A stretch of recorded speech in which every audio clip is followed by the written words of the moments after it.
Wala katiwag.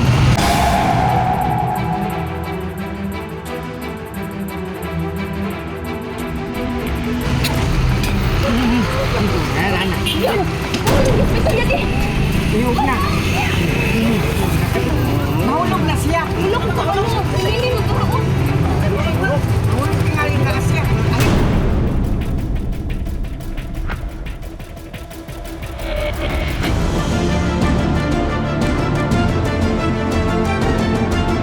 Kita daw ni Kalina ko tinani.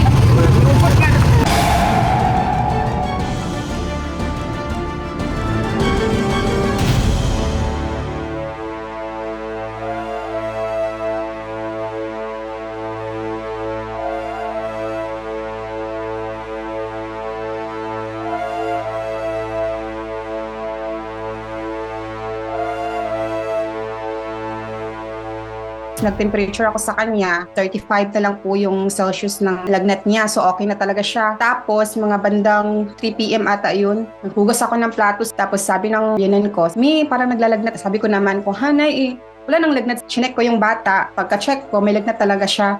So na naman ako sa kanya. Nagpainom ako ng medicine.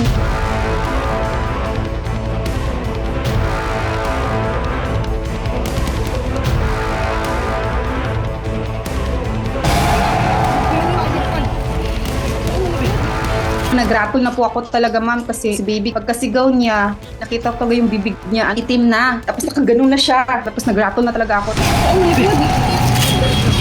Wala katiwag.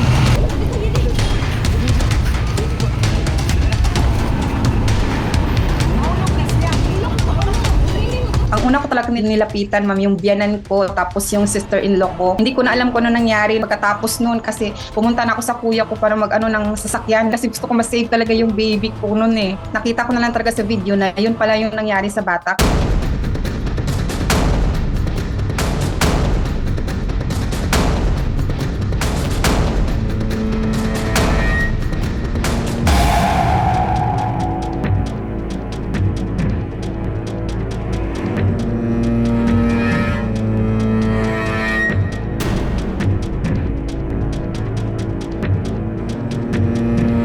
Pagtingin ko yung bata, yung bibig niya, marami ng plimas. So, ang ginagawa ko, sinipsip ko yung bibig niya. Sipsip na ng sipsip. Dalawa o apat pa tong pag sinipsip ko. Nakahinga siya. Pagkahinga niya, sinasabi ko yung kaibigan namin, itong mayroong motor, dadalhin natin sa ospital. Kaya first aid lang ito.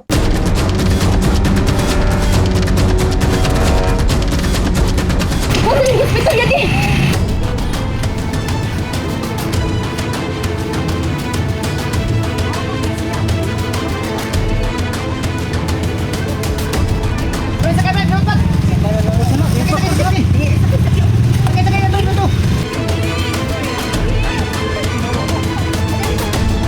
Sabi ko yung baby ko, Lord, save mo lang talaga yung baby ko, gagawin ko lahat. Sabi ko, pag dating ko talaga doon sa ospital, kinuha ko yung baby ko doon sa nagdala sa kanya. Sabi ko, yung anak ko tulungan nyo. Sabi ko,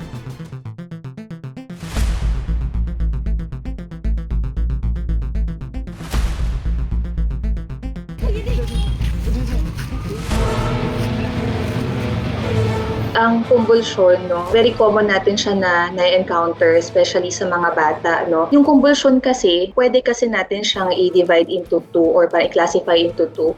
As yan, una, pwede kasi siyang provoked seizures. And then, meron din kasing unprovoked seizures. Viral infections, no, isa rin talaga yan sa mga risk factors na pwede kang magkaroon ng convulsion. So, infections can cause seizures, no? Pero mahirap kasing sabihin na yung ubo mismo ng bata ang nag-cause ng seizure. I think it's more complex than that, no? Na kailangan natin i-investigate yun further. Yung real cause, may iba pa bang dahilan?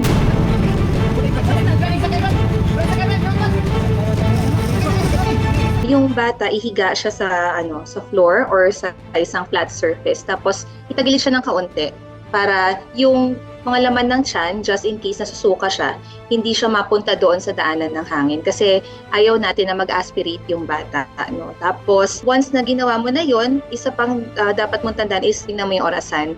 Kasi most often, yung mga seizures, hindi naman siya naglalast ng more than 5 minutes. Huwag kang maglalagay ng kahit na na doon sa bibig ng bata o bibig ng tao na nag-seizure kasi merong iba naglalagay ng mga kutsara. If your child is sick, And if you have concerns with regards to their health, it is always best to bring your child to the doctor for a consult.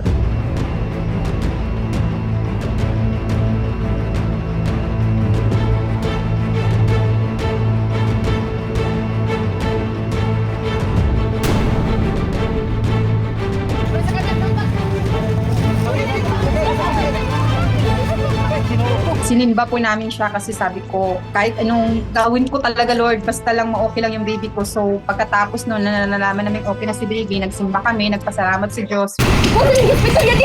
Basi ko pagkaya na nawa.